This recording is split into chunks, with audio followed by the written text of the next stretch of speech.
Hello and welcome to Cartoonist Kayfabe. My name is Jim Rugg. I'm Ed Piskor. Going to look at Grant Morrison and Frank Quitely's All-Star Superman today, at least issues 1 through 6, the first half of All-Star Superman. But before we do, Ed, tell us about Red Room. Red Room, sellout comic, man.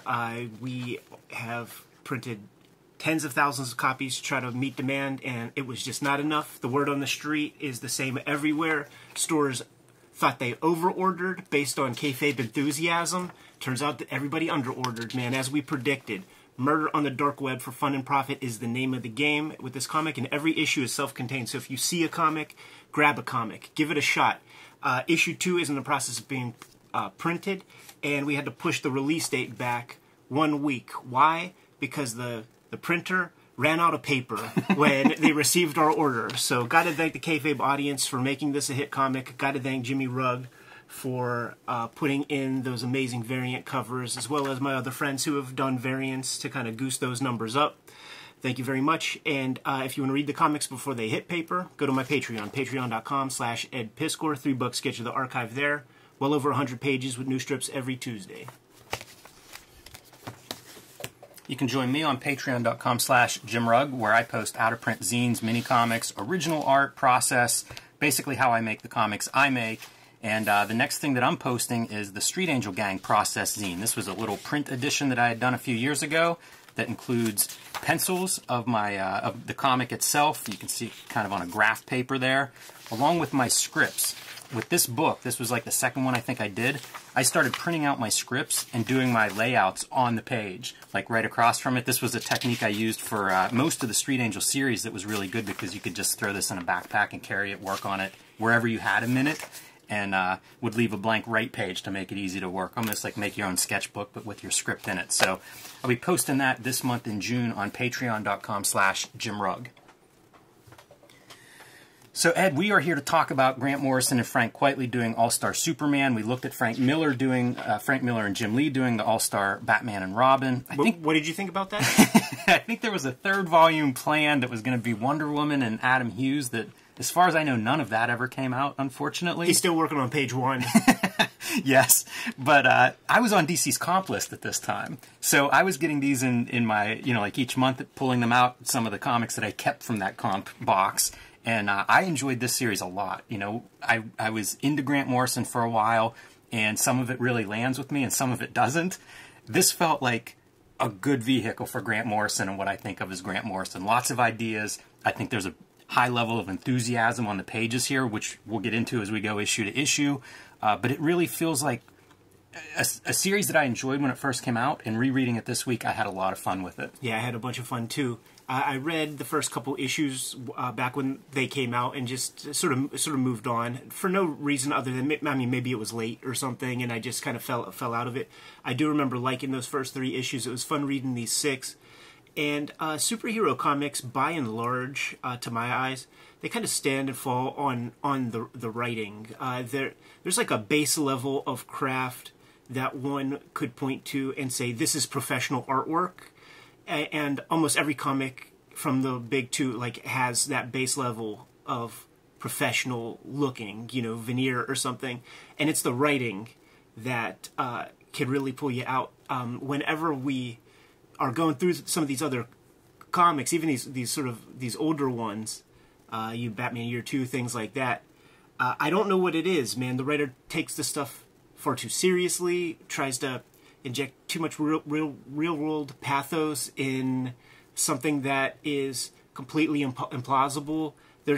At this point now, there's something that fully takes me out of it, and I often even feel embarrassed reading some of these comics. But All-Star Superman is very self-aware for what it is, and it's a wild ride, and I'm along for the trip, man. Yeah, totally agree. I want to point out, this is 2006, 15-year-old comic. In my mind, this is a couple years ago, but it's 15 years ago. So we're going to see some really good stuff. And I say, let's start dive in, and we can keep hitting on these points as we go, because there is Grant Morrison writing stuff I want to point out. But, Frank Quitely, an artist that we've praised on past episodes, really interesting to me because I think this is the first time he's penciling, and his pencils are being reproduced. I see. This is the page that everybody remembers, and to me is like a perfect template for whenever you're doing some kind of like reboot, rehash kind of gimmick. There's 10 words, 8 words here, 4 panels, everything you need to know because you know it. It's like well Santa said. Claus or something. Let's move on. And Morrison is not indulging in word count. These are pretty sparse. The storytelling, you sort of have to keep up as you go for the most part, and I like that. I do too. You don't need the captioning. He's not over-explaining anything. Exactly. Like I was just watching. I think it was the David Mamet masterclass, and some of the conversation was about exposition, narration, and stuff like that. And Mamet described the narration as pure manipulation, and like if you meet somebody at a party, and if they were to tell you, let me tell you a couple things about myself, they're all lies. It's what happens on the page is the character, and that's what we're dealing with here, man. And that's a pretty dramatic first shot of Superman in your story, right? How hard is that to draw, right? It's impossible. Because when you see just like those like little hints of thigh and stuff, it feels this looks perfect. Yes. But when you're working on it and you're trying to make a pose like this, it feels wrong to draw just these little like ellipse thing. Like look at those tips of the feet. It's really strong, and you're right. There's so much not drawn on here, and yet it works. Yeah. Like that's the restraint. You hear people talk about it's the notes they don't play in jazz or whatever. I feel like that's what you see quietly going here with this whole picture. Like that the sun backdrop is amazing, but hardly even recognizable. Yeah, it's a really interesting picture, and I think we're going to see lots of these kind of examples of just brilliant compositions. Super simple, but works perfectly. Makes me want to see the pencils, because where's the division of labor here? Yeah. I mean, like what is this? Yeah, the inker and colorist. I don't know where the credits are in here. When we get to the credits, we'll pull it out. But it's credited with digital inker and colorist as the same person throughout this series, and I think it's somebody that Quietly has collaborated with a lot. So we'll get into that whenever I see a credits box so we can give the appropriate credit, because I think the colorist is huge. And it's another part, like that was a takeaway for me from this comic when I read it the first time, is how do you interact line art and digital color? Yes. Because it's an ongoing fight. People still haven't figured that out totally. But I find examples of it that work well and then stick with it, and this is one of them. And, each of these issues fairly well contained, even though there's a larger story arc. This first one is a mission to explore the sun that goes awry, and Superman has to go rescue it. So that's what you're seeing here is the inside of the ship. These beings that Lex Luthor has created for this purpose, and some of them are working and some aren't. That's a pretty cool image. Reminds me very much of manga, which, you see in the video, Frank Whiteley sleeping on Akira volumes. Right. Clearly a guy who's looking at comics on an international level for influence. Juxtaposition of ad with comic right here is kind of interesting. Man. Got the Soldier Boy shooting Superman. All throughout this series, the ads are just incredible to go back and forth between the comics and the ads. Really wild. I think they do a good job with his supporting cast and with the Daily Planet gimmick of like the reporter, the journalist, the news media. It's a really good piece, and it plays off of different pieces, and it's a narrative device often for Morrison to reveal little bits about characters or the world, what's happening. These work as good units unto themselves. I guess the overarching story is that by going into the sun, sort of triggered some stuff in Superman, and now his cells are replicating too much. Like he's got cancer basically, and he's dying. So that's the through line through all of them, but these are self-contained comics. Yeah, which makes it a pleasure to read. Yeah. One of these at night or something before you go to bed's really good. I like Olsen's coming in and he's wearing a helmet and has like a rocket strapped to his backpack. We're not going to address that. There's a bunch of that throughout this comic too, of these little background details that I'm sure were in the script, but it makes for fun reading because it's like, look around. Yeah, it's just beautiful, like magical thinking too. Like, the idea of going to the sun was basically just scoop a ladle of sun and bring it back. That's Alan Moore is never far away from one's thoughts when it comes to a Grant Morrison comic, and that's a little bit of that kind of whimsy. Yeah, that's part of what I like about this series too. Morrison often thought of as being that kind of idea guy, and sometimes I think it works really well and sometimes not as well. And this comic is just perfect, like somehow Superman's the perfect vessel to have those giant ideas floating around, dropped in a panel in the background and never seen again. And it makes, again, for that rich experience. It's the visual equivalent of the artist that draws the really cool backgrounds that you get to peer over. Morrison kind of sprinkles in his ideas like that, where they're going into, like, they find, like, liquid time at one point later on. Yeah, very fun. It's easy, I think, for him to just throw those one-line ideas out, and they're kind of the perfect set dressing for a Superman story that doesn't feel like it's from the 1940s. Right. But it embraces that stuff. Yeah, it does, totally. You know, like that magical whimsy. Here's where the colorist sings, and this should be the norm, but it's just, frankly, not when you look at comics. But guess what, man? We have two scenes here, and you could tell visually very easily. Absolutely. I'm glad you said that. I 100% agree. And the whole comic is like that with the colorist. Like, they really set up the scenes perfectly with mood and color, and you never get confused. This art, when I first saw it, I thought it was really sparse. And it's grown on me for how effective it is. You know, like, just staggering these panels to me creates a much more interesting... The color does separate the two scenes very clearly, but if you saw this in black and white, you would still get the idea that those panels are a different piece. You know, you have your horizontal grid-like panels, and then you have the chaos that's happening 93, million miles away. Sparse in as much as few pencil lines, but precision. Absolutely. Precision was like the word that came to mind while looking through this thing, man. He must be using like one of those like .3 mechanical pencils, man, because he really gets super tight in there with the line art. Luthor is controlling this creature that's kind of gone off the grid in the spaceship. And when you see Luthor acting this stuff out, he has a baseball bat in his hand, swinging it around. Contrast that with the high-tech, virtual reality that he's working with. And again, these ads are just like, what is going on? Great video game, dude. Like 11 or 12 bosses, and the way, like, you only fight bosses in the whole game, and you gotta climb these dudes and find their, like, weak spots. Really? It's so sick, dude. Every single fight is epic, man. It could take you 20 minutes, an hour to beat a boss. I wrote a Punisher Galactus script. You did? And that was the story, was Punisher scaling Galactus over days. You give this game a shot, man. It'll inspire you. That's hilarious. And Superman coming to the rescue of this stranded spaceship. And again, the crosscut with the blue back to Lex Luthor, his enemy. What a great page for, again, 93 million miles away, they're sort of facing off against each other.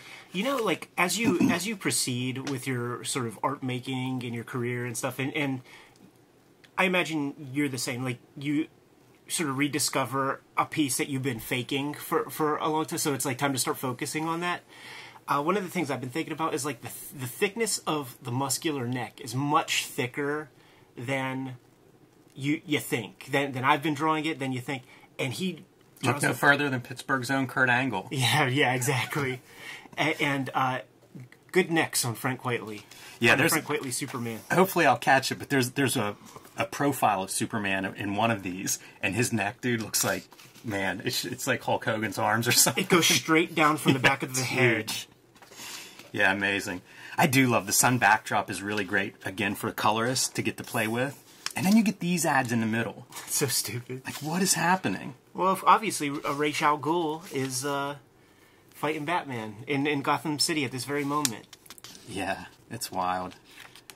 It's a weird context within these. Again, sun backdrop is he throws this whatever it is, android thing into the sun, and it's self-destructing is what's happening, so that's your big explosion.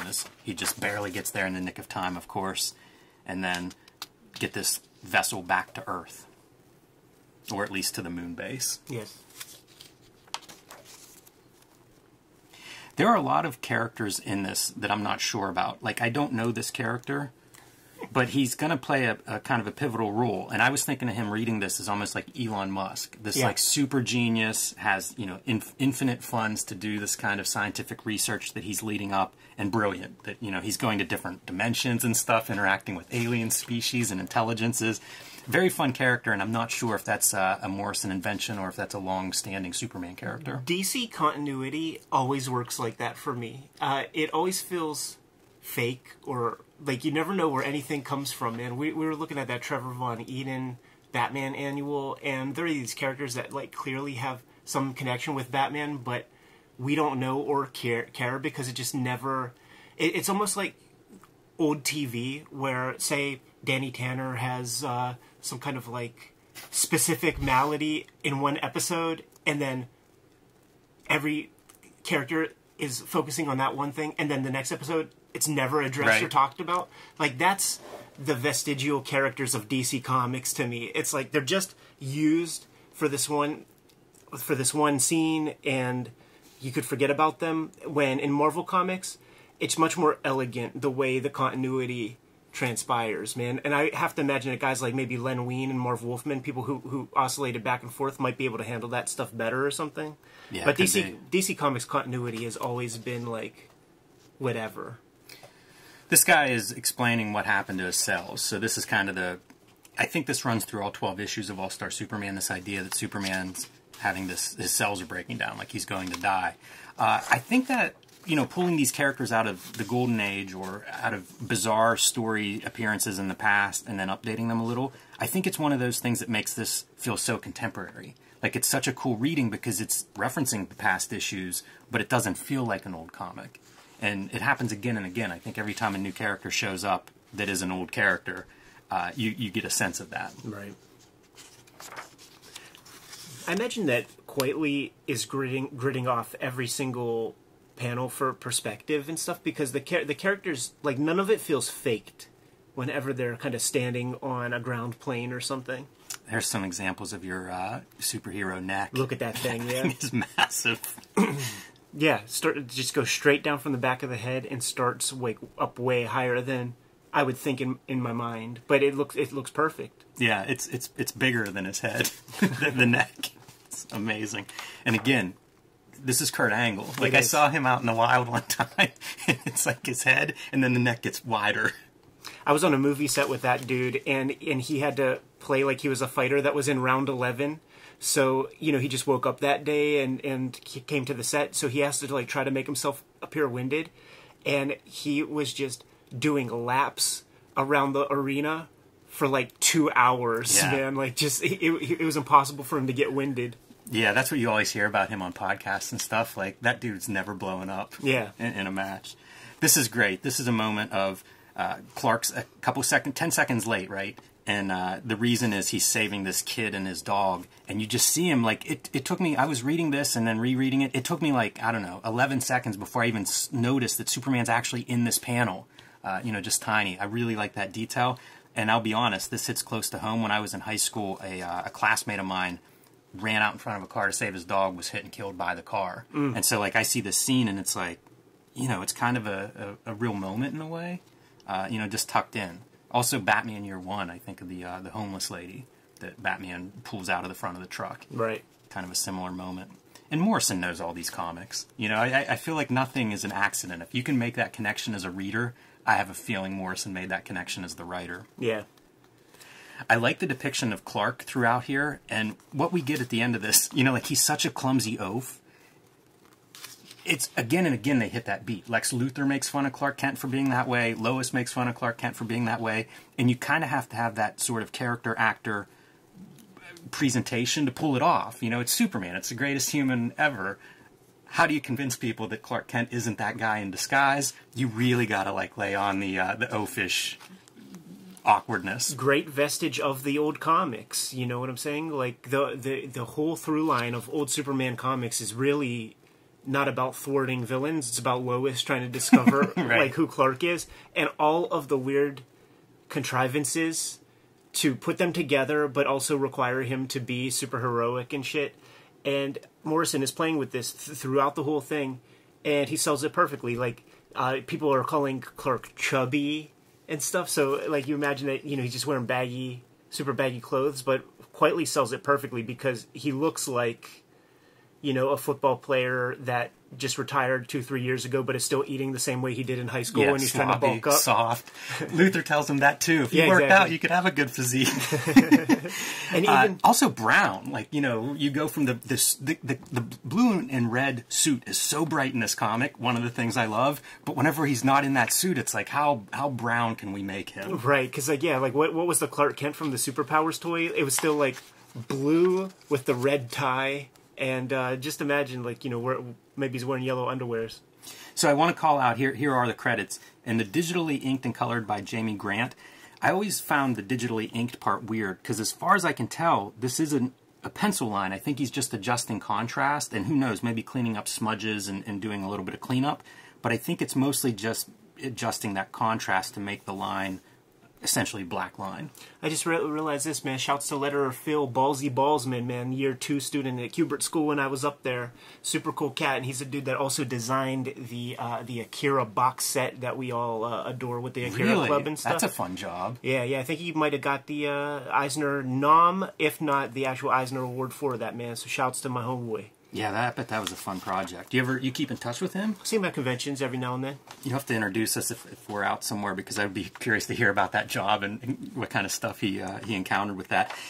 Also worth noting that the cover logo is designed by Chip Kidd, who has done a lot of DC work, is a very well-known DC fan, and did several different logo dresses for DC in this time frame. You can find a video on YouTube somewhere where Chip Kidd is showing off kind of his master version of All-Star Superman and Batman, and he created it's the size of the original artwork, and he created these glass covers for his own books, because he always wanted books with glass covers, and these are the only copies or whatever, man. So look around for that video. I'm not sure exactly the syntax to pop in the YouTube search engine to find it, but it's out there. Yeah, that's something for me to track down for sure. That sounds cool. And the epilogue of issue 1, Superman knows he's dying, but is not telling anyone that, but he is going to reveal right here to Lois Lane that he, Clark Kent, is actually Superman. Something that Lois does not believe, but it is kind of this moment that, again, sets up future issues in this series and is kind of a cool story element. And once again, playing with the old tropes of the character. We did the origin story in one page. Let's not tease out the reveal across 12 issues like a jobber would. Boom, there it is right there. We have a lot more story to tell. We have a lot more mileage that we can go with Superman, so let's get this stuff out of the way and keep things rocking. And a pretty good bombshell to drop at the end of your first. You want me to read issue 2? It's a pretty good ender. Yeah. Turns out Grant Morrison can write good comics. Yeah. And make you want to keep coming back. Yeah, what a team, man. So, issue number 2, this is Lois Lane's birthday celebration, and that means a trip from Superman. So I like that he's taking her to Fortress of Solitude, super cold. Take her in her car. Yeah. Keep her climate controlled on the way. Which, by the way, Alan Moore, never too far away. There's Miracle Man piece to that. Whenever Miracle Man reveals his superpower to his old lady or whatever, that exact thing happens. It's kind of funny seeing the Superman entrance on the side of the mountain. When Quietly came out with Authority and was really hit his first stride and got people to notice, that was a vestige of or sort of like a wing of artists that I went to art school with, because I went in 2000, Authorities right before that, 99, something like that, man. And so there were the Frank Quitely acolytes, and they would do this kind of thing, these far compositions, these organic backgrounds and sparse lines, really emulating his stuff. So for a while he influenced a lot of people. And I always think of this as being the Mobius perspective, the really long shot. A totally different drawing style, but in terms of that perspective of pull the camera way back. It's really that's effective. what I always think of. And I think I see a lot of Mobius in Quitely in different places, so I don't think that's accidental. The classic, how do you get into this? And it's like a key he made out of a star, super dense, weighs tons and tons. Nobody's picking that thing up but him. Yeah, and the old thing was the key was the size of a battleship or something. Right. I like the little stuff that Quietly does, her coat is one that I really like. Whenever there's it feels just everything is considered. I mean, just even this, dude, showing the cracks, like you could sell that many different ways, right? Like It's true. It looks real heavy. It just, you know, that's super ground that he's standing on, and just seeing how it cracks the foundation is pretty sick. It's fun too because it's Superman being a little bit, I don't know, cheeky with Lois, having some fun with her. Like, here, try to pick this up. Yeah. Kind of smug. His version of the Batcave even has his own giant penny. And a chess set. Yeah, I like the chess set. It's very strange, sort of creepy. Like life-size chess set. This is essentially like a date with Superman. You know, he's making her dinner. He's taking her, you know, to this coolest place on Earth to hang out, and you get to see some of those little glimpses of her doing some work and looking out her window, her quarters. This kind of perspective stuff always works for me. The round room opening, but let's give us a neat angle on it. It's hard to draw, man. Getting all those ellipses to work out properly. That's, once again, speaking to the precision of Frank Whiteley's artwork. Yeah, for sure. There are a lot of these kind of poses of just characters standing, and they look good, they look weighted, which seems impossible with Superman. There's the neck shot that I was thinking of earlier when you were talking next, because it's not only thick, it's long. Maybe too long? Jimmy, I'm about to put the trace of paper down, dude, and draw the skull on there, man. Great use, though, of, like, leave space for the colorist. If we're going to do digital color, because that's the thing that often fights between, like, inkers and colorists. You know, line art and color is who gets to render what. And there's so much room for the colorists to do their part in this art. Yeah. Which I think also, you know, speaks to the precise drawing where there's no hiding. That's Frank. true. There's no hiding, man. You got to put everything where it's supposed to be, and he does every time. That's a worthwhile conversation, because there are artists that I really admire for their ability to simplify and not have those extra lines. I think of a lot of alternative cartoonists like Chris Ware and Jason and people like that. Quietly does a version of that. He does. There's no waste. This is one of those Morrison moments where Superman has this, like, I don't know if it's a black hole, it's a sun eater, like a young sun eater, has to feed him suns. Yeah. It's ridiculous. And he's doing something in here that Lois isn't supposed to see. So a little bit of setup for both later this issue and next issue there. And they're enjoying their company. Superman has created some sort of, like, his native dress from the history of Krypton. It's like, I don't know, some old piece, 4th Age. He had some special Brontosaurus burgers or some weird food gimmick. And even this is like Last Supper, homage, Da Vinci kind of piece. They're eating on like a Titanic replica. Oh, that's right. Yeah. This is the same meals that were on the Titanic the day it went down. Very strange. Talks about the sewing part, you know, making this costume himself, which really just looks like a bigger cape. Yeah, with like a cloak piece. That he's taken this up because apparently, and I don't think he tells Lois this, but a result of that sun exposure is that he's smarter, faster, stronger. All these things have more curious. All these things have kind of happened as a byproduct of that sun exposure. And Lois is half investigative journalist trying to piece together these things at all times. I like her characterization throughout. She's pretty good. It's really good, and it's well thought out, man. I've known you for years and years and years. So you've been feeding me lies for years and years and years. Like, how am I supposed to trust you? And we get into her laptop, and she's like, what if something's happened to his mind and he's brought me here to be a part of some awful experiment he's planning in that room? How would I know? The great part of that is, yeah, tough. You're out of luck if that's what's happening. Yeah. So she's kind of going on this quest, like, what's in that room? You know, having some time on her own and starting to think about this, following him around, which is kind of ludicrous. Like, he's not going to sense her following him. But nevertheless, this is what's happening. Gets to see some weird stuff like these future Superman, who, again, we're going to see more of, which is neat. That, again, it's completely satisfying to read this issue and that's it. But if you read the whole series, you'll get to see this future Superman again. Kind of neat the rereading. You know, like, read all 12 of these issues and then go back and look through them again and see what you catch. Right. Always nice. That's a good way to handle, like, I think, comic book series. Very hard, probably, to pull off, but very rewarding as a reader. How hard is that to draw? Yeah. And how good does it look for something that's kind of simple? It looks perfect. So, earlier we had seen, like, weapons and stuff that Superman's assembled and kind of holds here for security reasons. Lois Lane's starting to freak out and actually grabs one of those weapons that supposedly can hurt Superman and is going to this room, the Forbidden Room. Calls out Superman, and whenever he comes out, shoots him. Everybody's off the ground. No feet are touching the ground.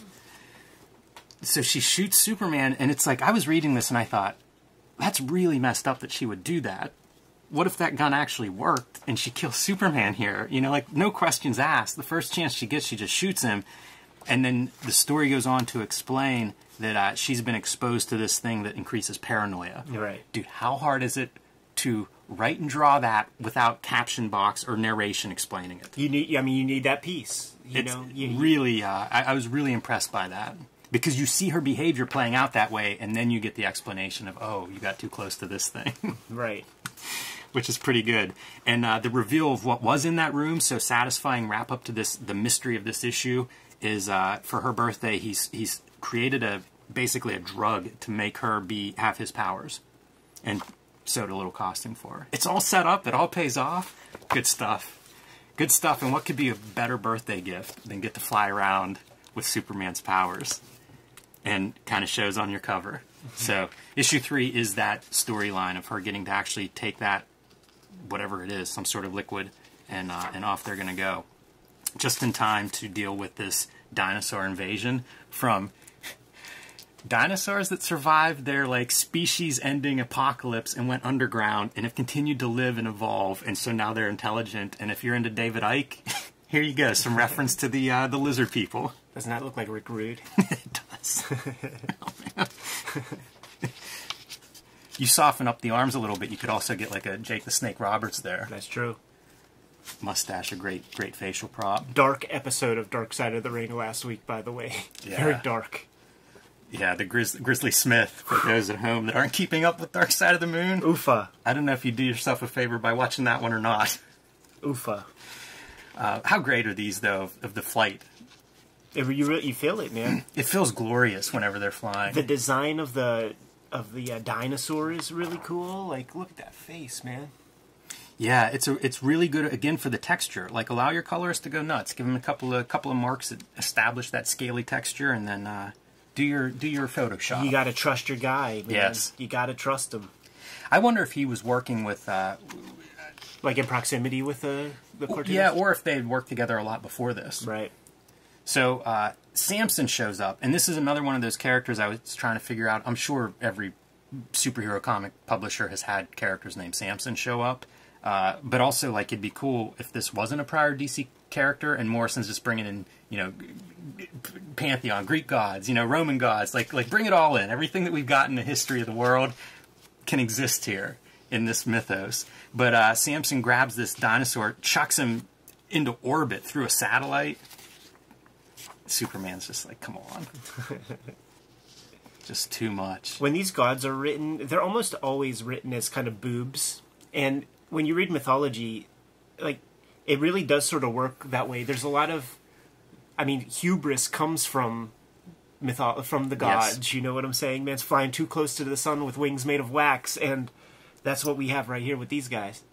Atlas made me think of like the DC issue 1 series. Isn't it Atlas, the one of the Kirby characters? Yes. Yeah, the first issue. Yeah. Yeah, I was trying to figure out like, is this character connected to that one?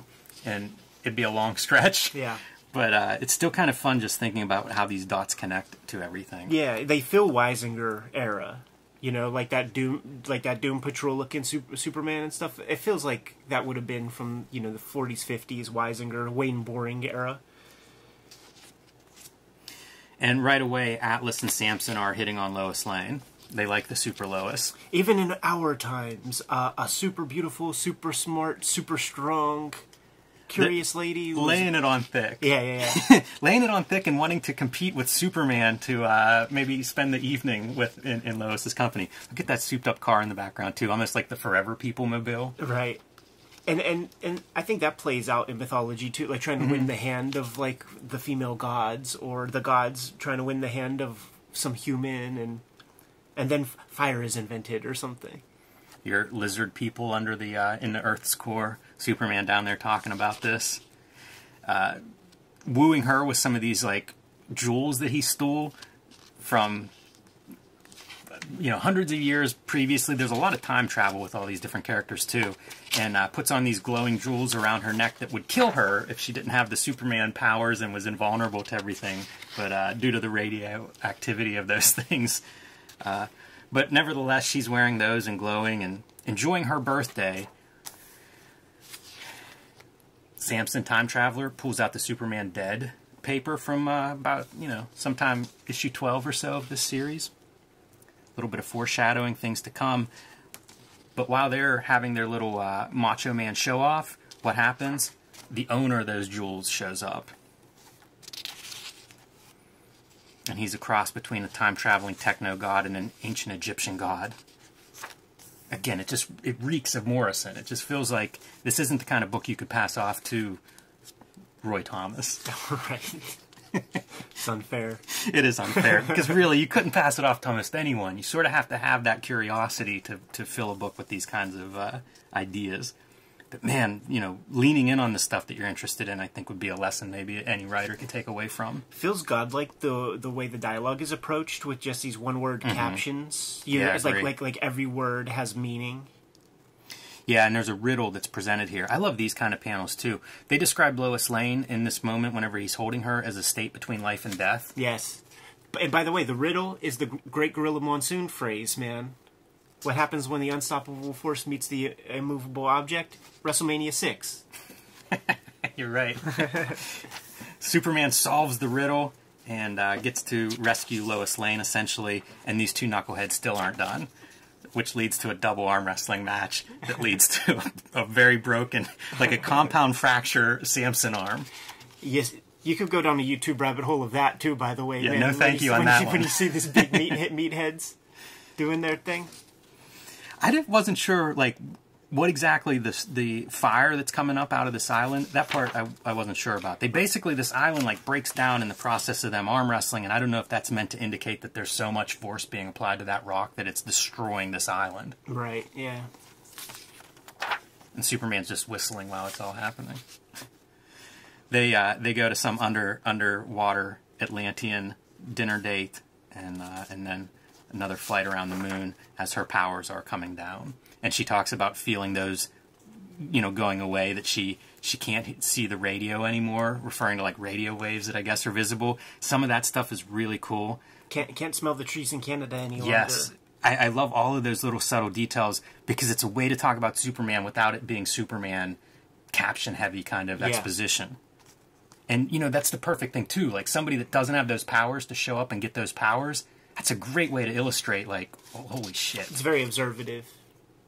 Pretty fun. And you get your moments for Morrison to shine, or quietly to shine visually. Notice, that those big pieces, they do happen on the page turn, so it makes me wonder, it makes me think that Morrison quietly had some idea of where these voluminous ads were placed, man.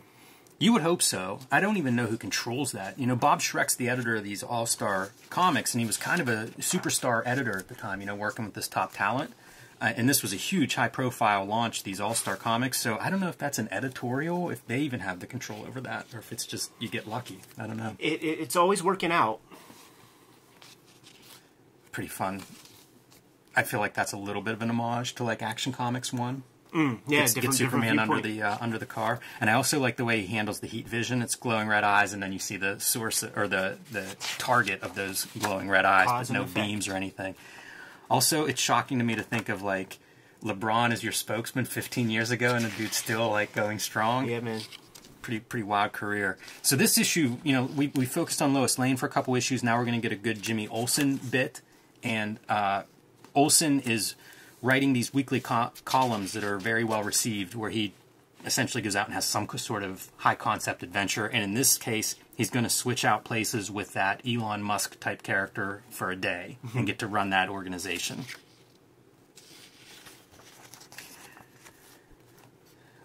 Just being able to go to the moon is the nonchalant kind of thing. I guess Rick Jones would be the Jimmy Olsen of the Marvel Universe. Well said. There's that acronym called Project, and we still don't even know what that stands for. Yeah, Olsen even asks exactly what it stands for and never gets an answer.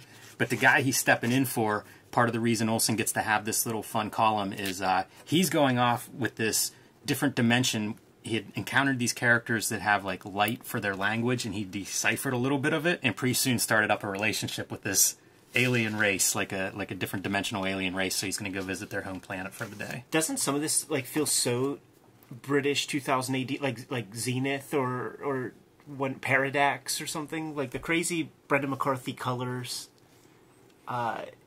It definitely feels that way. It's very sci-fi, high concept. Again, like not what I associate with superheroes necessarily, but a good context for superheroes to exist. It makes sense that people who are kind of like removed from our comics, like, can just look at these characters like from that different angle. You know, like we are sitting in a room with tens of thousands of comics, and that could put blinders on you, man. This is that I mentioned time at the beginning, and this is where they found this.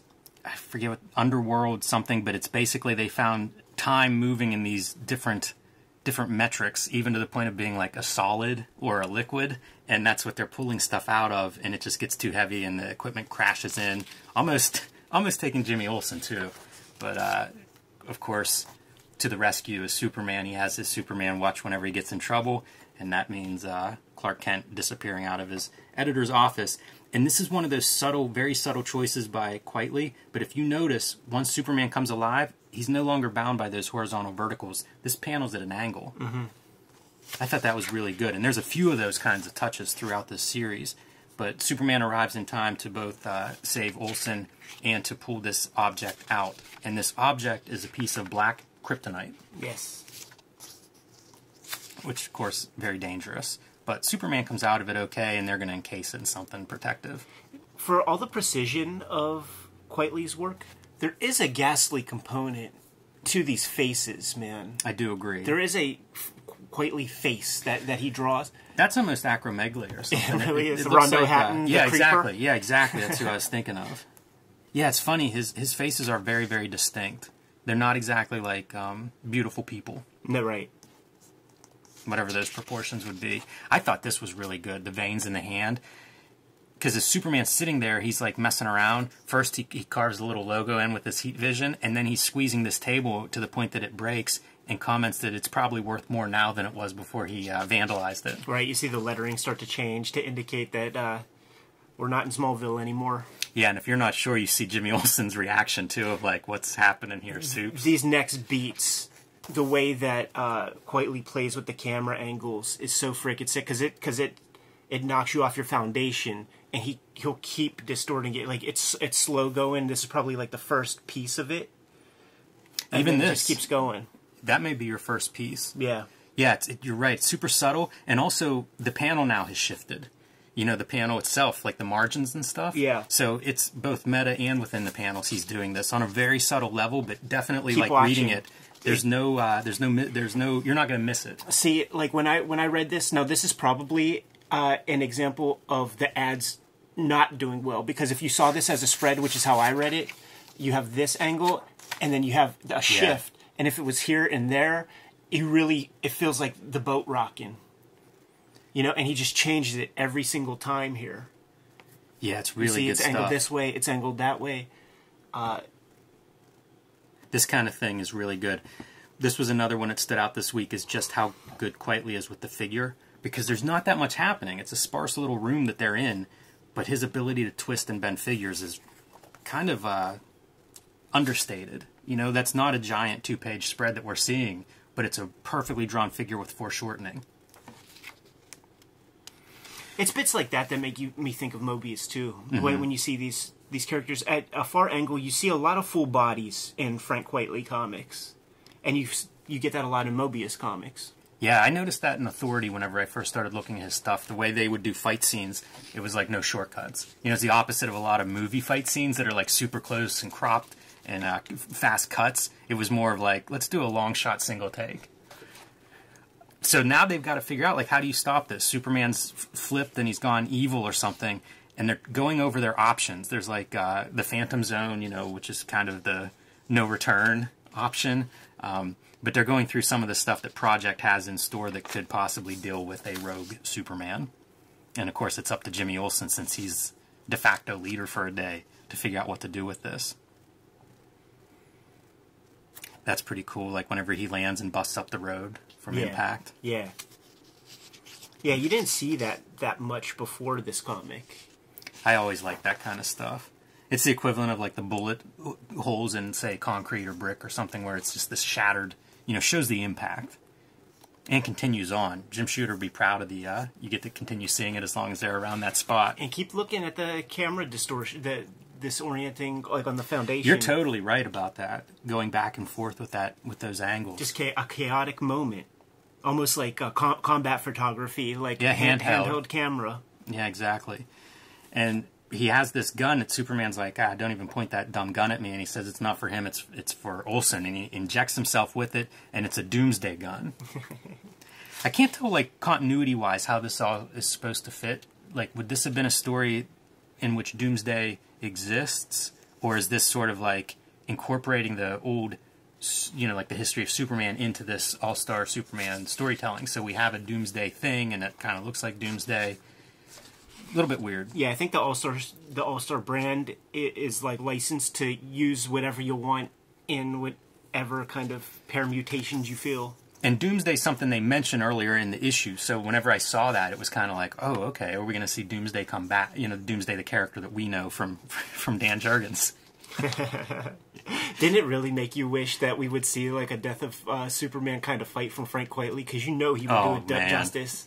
Yeah, no doubt about it. As an Otomo aficionado, like that he would take no shorts when it comes to destroying Metropolis buildings and That's stuff. exactly how it should look too. Like Metropolis should be a hole in the ground after that fight. But that's what you're dealing with here is Olsen and as Doomsday versus Superman trying to get this Superman back under control. I'm not completely sure how this works, how the resolution works, but in the end, it does. Yeah. One of the less clear moments in this series for me. Boy, talk about good color. That magenta next to the green is really nice. And Olsen comes out of the Doomsday thing. Superman's come out of his issues. And this ends with, in the beginning, Olsen's girlfriend's talking about what he's a dork or whatever. And she's going to go see this play with somebody else. But by the end, of course, he has tickets to that hot play and has written on the moon a message to her. But he still has that bad, let me speak to your manager haircut. Yeah, that haircut's funny. Like, I wonder, like, who... I can hardly even picture that haircut as being a thing at the time. I've seen it. If you watch the 2000 AD documentary, there's a guy that has that, man. So like, people wore that shit. I guess just not here in the States. Yeah, it's funny. I'm sure there are a couple celebrities that would qualify, just not, maybe I wasn't too up on it. 2006 era. Right. All right, man. Who's next? Lex Luthor. We're just going through the supporting cast, and Luthor's been convicted now of whatever stunt he was pulling, one of his crimes that's been exposed by the Daily Planet, and as a result, death in the electric chair is what he's sentenced to. Wow, Metropolis is in a death penalty state. Yeah, shocking. And Luthor seems very pleased with that. The title lettering of each of these issues was something I'm not sure about. They use the same font treatment on each one, and I don't know. I can understand the reason you might try to do that to make these books look a certain way, but this I don't think has held up great. So Clark Kent is supposed to go into prison and interview Lex Luthor, is the story here. Gets an hour with him. I'm surprised by the stuff that they let him have in his prison. I know, right? But nevertheless, he creates this robot library that can read like 10,000 stories to people, but nobody's interested in hearing them. And Clark Kent does this stunt. There's apparently a short in the electricity, and Kent does his pratfall in order to get that tool out of Lex Luthor's hands before the electricity happens, essentially saving Lex Luthor's life from being electrocuted, which is what's going to happen. You know, don't let him get electrocuted because we want to electrocute him. I know. That's what this whole issue is, man, is Clark Kent kind of being Gomer Pyle and saving the day through controlled accidents and stuff. I thought this was really strong, the sweating Lex Luthor exerting force. I will say he's heel striking, and I think that's going to be tough on his knees if he does survive the electric chair somehow. But there's a really good running sequence that Quitely does in We 3 in the beginning. It's another guy on a treadmill, and it's like low angles and all this stuff. Always stuck with me as being like, it's hard to draw running shoes. you think of Mr. Clean when you see this right here, right? Absolutely. Never think 100%. of a bulky Luthor. You always think of maybe this Luthor, but you never think of that Luthor. Yeah, he's pushing some weight. No doubt about it. It's funny that he's doing like a whole routine in the images. And mostly just ridiculing Clark Kent every panel. Every chance that he gets. Feel his muscles. And this is where he's Real talking muscles, about him. not like Superman's. Yeah. Like, just because he's had the benefits of being born in a different place. It is fun to... He's calling him a doughboy and shit here, too, right? Mm-hmm. Like, calling him a fatty. Yeah, telling him he could work out and have some muscles if he tried. It's just hard work, Kent. Yeah, Luthor's resentment to Superman, I always think, is relatable. It's very similar to Bruce Wayne. There's a really good Kevin Nolan issue of DC Legends where Bruce Wayne's out of town and Robin and Superman team up, and at the end when Bruce Wayne comes back, he's like, never forget that he's not human. Yeah. You know, it's kind of the same mentality that Lex Luthor has, just a lack of trust there. This is really sick, man, where you see the Frank King panel composition, yes, and then you see the small version of it in this one panel right here. That's kind of incredible. I love the small version next to the big one. This is the model. This is like the diagram in watching the Watchmen, right? Versus the comic itself. Yeah, I really like that, and I like how it opens on the ground level. It's 6-panel grid in the middle of a page of a 2-page spread. That's amazing to think you're doing a 6-panel grid as like your center 2-page spread, but then those bottom panels are open. They're not panels. It's really cool. Yeah, I like that part a ton.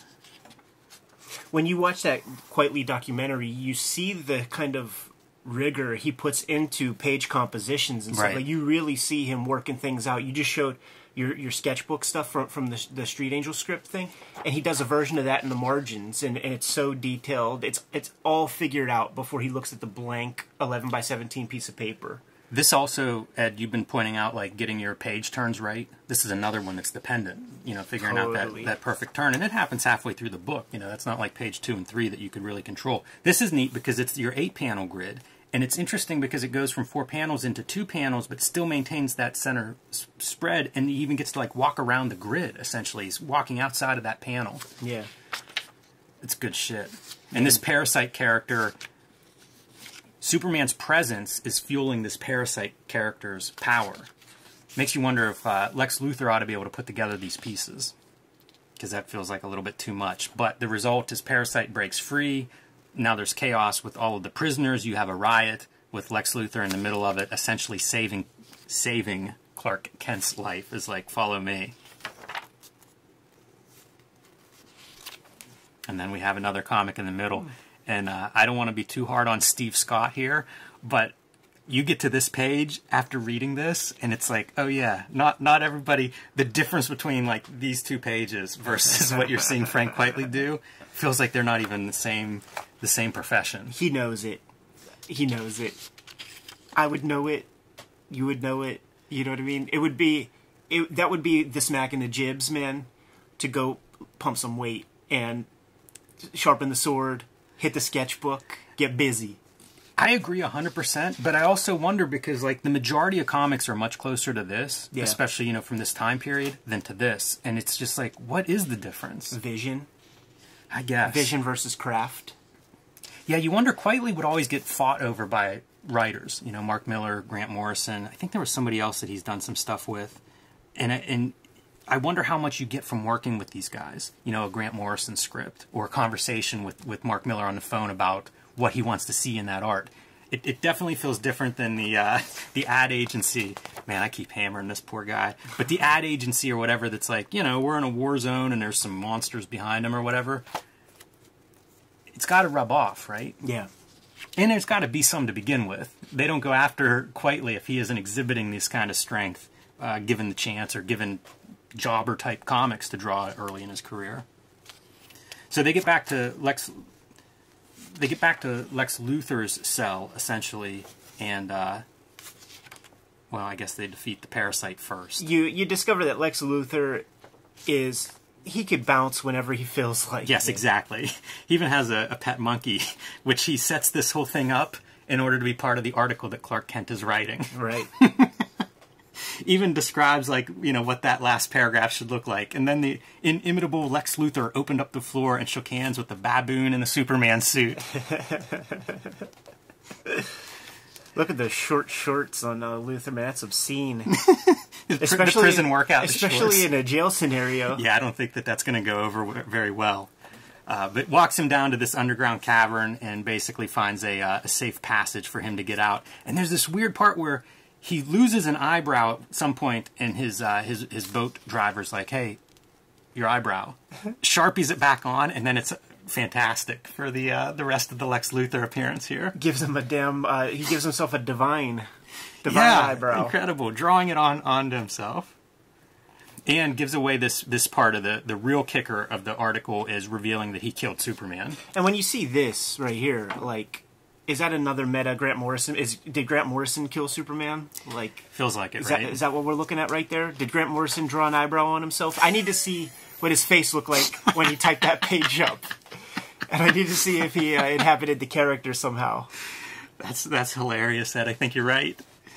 What'd you look like, Grant?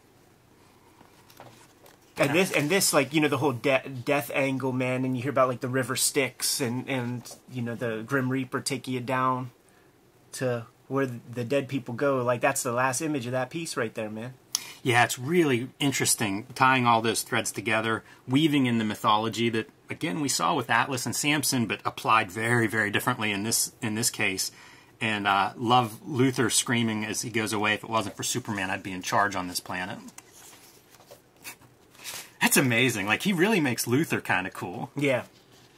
All right, so Superman 6. This is halfway through. 12 issues were published of this, so we're only looking at the first 6 here, but you can see he's already scooped up a Best New Series Eisner Award, and a pretty somber cover there with Crypto and his dad's tombstone, standing over the dad's tombstone. I thought the sky is pretty well done. Kind of a realistic version of stars in the sky. And overlooking the field with his dad, talking about harvest and hard work. Yeah, this is a flashback, man. This is Smallville. This is young Clark Kent. And he does pretty good with that in terms of, like, Kent's face, much thinner than what we see in the other Supermans. Pretty hard to do with that simple of a face. Yeah, maybe bigger eyes to communicate more innocence or something. Yeah, and he's trying to do some stuff for his dad, getting rid of this old tree here, whatever, whenever a comet comes crashing in, and it turns out to be Crypto, looking to have some fun. Even the dog running, Tiny, looks good. Quite the guy that drew We 3, man. He could draw some animals doing some things. Very true. I wonder if he has a dog. You know what else, man? Like, one of the cheat code books that I bought while in Japan was just books full of animals. So it's like, here's a chapter of, like, that makes total sense. Of dogs, like, you know, and you could get ones for just dogs, periods, where it's like, you know, here's a big dog, here's a tiny dog, and Quietly knows the tricks, man. Like, he knows manga, he knows that stuff. Maybe, you know, he had some good reference. I like that this is yet another color palette. I wouldn't normally be too into this dark of a color palette, but I do think this colorist, Jamie Grant, earns a chance to, like, play with some of this stuff. Give me a new setting to color. Yeah, and the harshness of the headlights and stuff, like, helps sell the reveal right here. Yeah, these guys are showing up to help with the harvest, which is something that obviously Clark could do himself. Right. But not really the way his dad operates, Mom and Pa can operate. And getting rid of this tree means flying it out to the asteroid belt, sitting on the moon and looking at Earth, our second chance to hang out on the moon, this time with his dog pal. I remember this coming out too. Like, again, comp list time, a really good edition of the Batman Year One book. That has that extra Mazzucchelli comics in the back, both his childhood Batman comics and then those updated pages of him sort of reflecting on drawing Batman. So good. And how about that for your nice color? The payoff after a night. And you can see university students, so college age, and there's your team that's here to harvest. Batman Year 100. I didn't realize that was the same time period.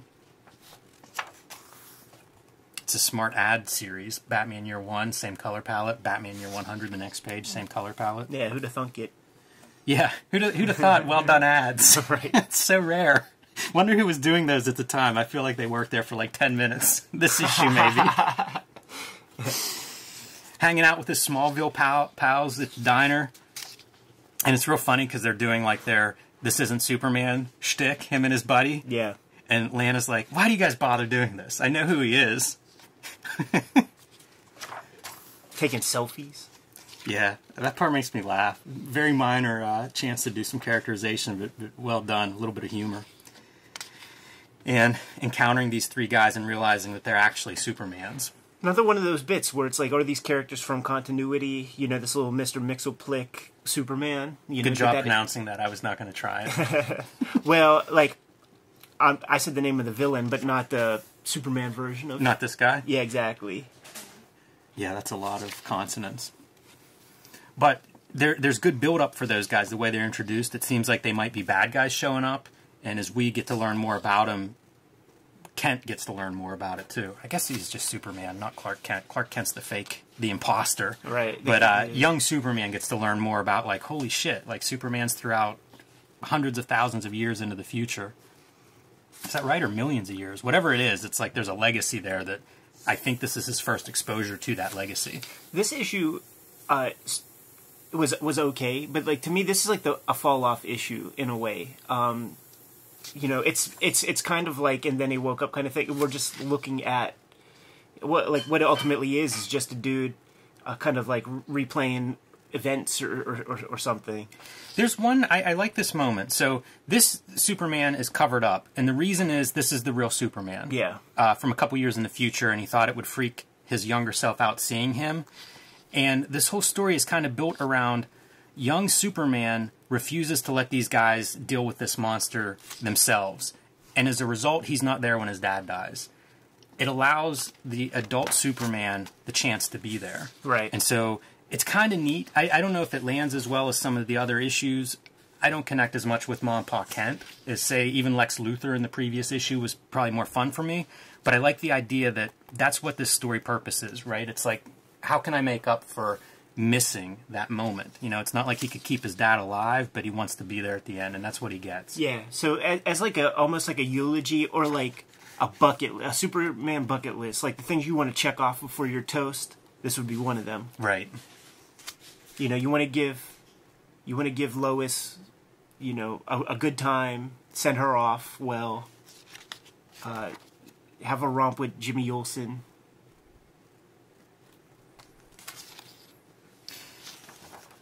And again, we see this Superman in an earlier issue. You know, there is that kind of... All of these elements, it's very tightly woven, which is something I don't think always happens with Grant Morrison scripts. I think he tends to be so idea-driven at times that maybe the tightness isn't there, like in Alan Moore. But I think in this series it is. Real interesting to see the things that Quitely does with, you know, precise mechanical pencil for, like, organic stuff. Grass, you know, how does he communicate that? And I'm looking at the monitor. It looks just like a filtered photo. It reminds me of like manga. You know how sometimes you'll see manga where like there are elaborate cloudscapes and landscapes and they look like a photo. Right. But it's all, you know, in that case usually it's black and white, but it's kind of the same impact. Never thought about that, but it makes perfect sense with him. And it's stuff like the blades of grass. Like there are ways to do that in ink where it's addition and reduction of like inks and white media and stuff, but nah, dude, he's just uses that 0.3 mechanical pencil or whatever, gets it in there. And there you see the reveal of like, I guess the All-Star Superman is here. It's not the flashback young kid. Right. It's kind of clever. So that's it for the first 6 issues. Nice hour discussion. I had fun reading this. Yeah, I had fun enough that I plan to read 7 through 12 this week. Yeah. So maybe we'll hit those next week, possibly. But just as a reader, these were fun enough that it makes me want to read the rest of it, reread the rest of it. Should be the baseline once again of like what these kinds of comics are in many ways. Like I think that it would be fantastic if, you know, a new writer or new creative team, when they jump on a book, like don't be bound by everything. Like tell your story. I think that would just create much better possibility for just good comics. As units, these all work well. All these things that should be givens that just are not are exhibited here. And if it seems like it's thought out enough that Grant Morrison identified these things as flaws in regular comics as well, and is just not going to be the guy to like continue to add that kind of thing. You know, like the BS expositional captioning narrative stuff. Each issue full unit, even though there is a big overarching story, MacGuffin, we'll say, of the Superman sickness, it's not Jim Shootered to death in every issue. Like, it's there, lingering in the background, but you don't have to have your one page where you're describing, like, because I went into the sun yesterday, I'm dying of cancer. Like, it's probably some of the most well-made superhero comics you'd be able to get your hands on in the past 15, 20 years. You mentioned, like, bucket list for, you know, if you knew you were dying, like, give Lois Lane a great night, you know, revisit your folks if there's some way to do that.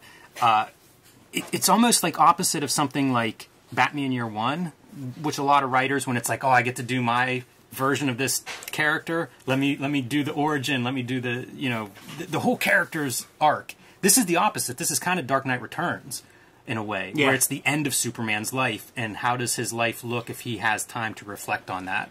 And it's a cool concept. Yeah, and he handles it in a magical way, very magical, a whimsical way, rather than grim and gritty, which makes sense for this character. Yeah. Well done. Cool, man. That was fun. Super fun, man. Can't wait to get back to, you know, the back half. The back nine. Yes. Kayfabers. Like, follow, subscribe to the YouTube video. Hit the bell. We'll notify you when new vids are available. Jimmy, what do you have? Join me on patreon.com/JimRugg, where you can download my out-of-print, hard-to-find zines and mini-comics. You can see a lot of my original art. You can see exactly how I make Street Angel, Aphrodisiac, Octobriana, and more. Patreon.com/JimRugg. Red Room comics are in the wild, man. I'm going to be reprinting issue 1. If you see it out there in the wild, scoop it up, man. You're going to be able to tell the first printing from the second printing pretty easy. That's a very nice new cover, Ed. It's going to be coming out on a monthly basis, and not unlike the All-Star Supermans. Each issue, you could just scoop one up, read it, get a full, complete experience. So if you see an issue, grab an issue. If you want to read the comics ahead of time, hit up my Patreon, patreon.com/EdPiskor. $3 gets you the complete archive. And there's 4 complete issues up there at this point. Subscribe to the Cartoonist Kayfabe e-newsletter at the links below this video to keep up with everything that's going on and coming out in 2021. You can also find Cartoonist Kayfabe t-shirts and merchandise at the links below this video. Jimmy, I think you got to give these guys one more set of marching orders so we can be on our way. Read that back half.